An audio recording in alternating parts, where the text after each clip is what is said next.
अस्सलाम वालेकुम पाकिस्तान। अभी बेगम सफदर ने हुकूमत नहीं संभाली और मुल्क के अंदर भूचाल आ गया।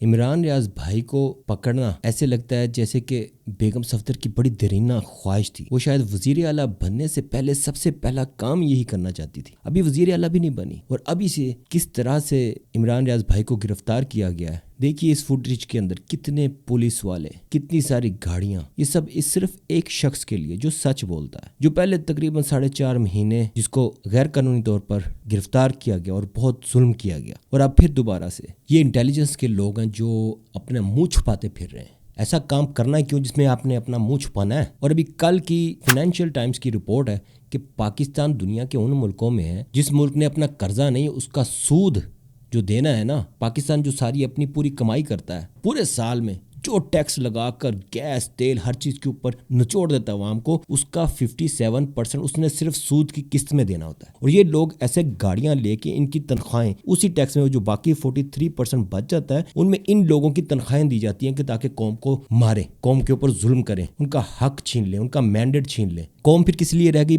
पीछे? सिर्फ टैक्स देने के लिए, और वो भी उस सूद का, उस कर्जे का जिसका कौम को कोई फायदा नहीं होना। इन्हीं की अय्याशियों के लिए वो टैक्स और वो कर्जा लिया जाता है। इमरान रियाज का कसूर क्या है? इमरान रियाज सिर्फ हक सच की बात करता है। इमरान रियाज भाई ने अपने पिछले आखिरी वीला के अंदर मरियम सफदर की का कच्चा चिट्ठा खोल के रख दिया था कि किस तरह स्कूल के अंदर भी उसने सिफारिशें डलवाई और जिसने मेरिट का ख्याल किया उस प्रोफेसर को इसने निकलवा दिया था। 2-3 चीज़ों की खबरें उड़ाई गई कि क्यों इमरान रियाज भाई को इस दफ़ा गिरफ्तार किया गया। एक ये कि जियो न्यूज़ जंग के अंदर एक झूठी खबर चली थी, उसको इमरान रियाज भाई ने पोस्ट किया, उसके ऊपर बात की, एक तो ये चलाई गई। और उसके बाद साथ ही उनका जो वकील है, जिसका चलन जो है अजीब सा ही लगता है, उसके मुताबिक एंटी करप्शन का कोई केस चल रहा था बहुत देर से पहले इमरान रियाज भाई के ऊपर, और उन्हें इस चीज़ का इल्म था कि किसी भी वक्त उनको फिर गिरफ्तार किया जा सकता है। जो भी हो, ये सिर्फ और सिर्फ इमरान रियाज खान की आवाज़ को दबाना चाहते हैं। पाकिस्तान का सबसे मशहूर सहाफ़ी जिसको मिलियंस ऑफ पीपल सुनते हैं, और जैसे अल जज़ीरा ने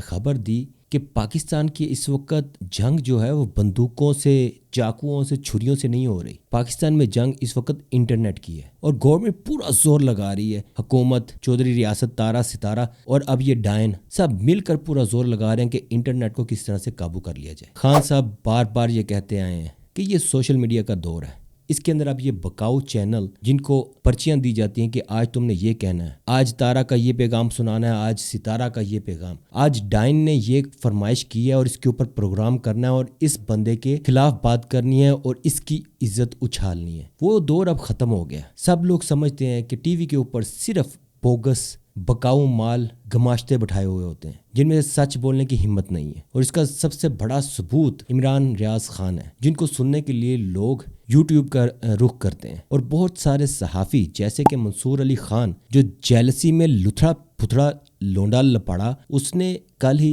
इमरान रियाज खान के बारे में कहा था कि इनसे सवाल होना चाहिए, इनसे पूछा जाना चाहिए कि इन्होंने सुप्रीम कोर्ट के केस के मुतालिक ऐसे बात क्यों की। हक सच की बात तो करनी है ना। तो आज उसी लोंडे लपाड़ा ने फिर दोबारा अपना कि उसकी व्यूअरशिप खराब ना हो, क्योंकि वो बैलेंस करता रहता है हर वक्त। आज उसने अपने वीलॉग में कहा कि नहीं, उसके साथ जुल्म नहीं होना चाहिए इमरान रियाज खान के साथ। अरे बेगैरत, पहले ये तो पता होना चाहिए ना वारंट थे ना कोई कसूर। इमरान रियाज खान की अहलिया की बात तूने सुनी, उसके भाई की बात सुनी, उसके बच्चों की बात सुनी, वो क्या कह रहे हैं? कोई किसी किस्म का वारंट नहीं था। तो फिर किस चक्कर के अंदर उनको उठा लिया और तू कह रहा है कि मार धाड़ नहीं होनी चाहिए, उनके साथ वो वाला सलूक नहीं होना चाहिए, उनको तो उठाना ही नहीं चाहिए था। ऐसे पहले जो हुआ उसके ऊपर तुम लोगों ने क्या आवाज़ उठाई? जब वो बाहर आने लगे तब हल्का फुल्का ट्वीट कर दिया और हल्की फुल्की बात कर दी। बेगैर तो तुम जैसे गमाश्तों की वजह से ये सब कुछ हो रहा है। तुम लोग मीडिया के ऊपर इन सब कमीनों को सपोर्ट करने वाले हो। इमरान रियाज खान जैसा दिलेर बंदा, उससे तुम जेलस हो क्योंकि खुद तुम्हारे अंदर वो जज्बा नहीं है, वो गैरत नहीं है, वो बहादुरी नहीं है। तुम लोग लिफाफों पर लेट जाने वाले लोग हो और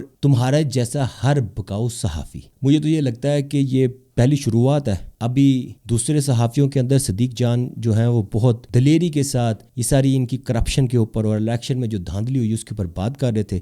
अगला नंबर शायद सदीक जान का। और मेरा मानना यही है कि सारे हक सच बोलने वाले सहाफ़ियों को KPK में शिफ्ट हो जाना चाहिए। इमरान रियाज खान के बारे में तो मैं यही कहूँगा, उनको मुल्क छोड़ देना चाहिए। उनकी जान को बहुत ख़तरा है। वो सहावत में आवाज़ उठाने में लीडर है, वो दूसरे लीडर नहीं, सियासत वाले लीडर नहीं जिसने सड़कों पर निकलना है। हमें इमरान रियाज खान की आवाज़ की ज़रूरत है। वो अगर मुल्क से बाहर चले जाएं, अपने आप को सेव कर लें, वहाँ पर धड़ल्ले से बात करें, ताकि इस तरह की इस गंद से अपनी फैमिली को ऐसे अजाब में डालने से वो अपने आप को बचा सकते हैं। क्योंकि हमें उनकी सिर्फ आवाज़ की ज़रूरत है, उनकी हक सच की बात की ज़रूरत है। अभी तक इतना ही भाई लोग, बशर्ते ज़िंदगी फिर मिलेंगे।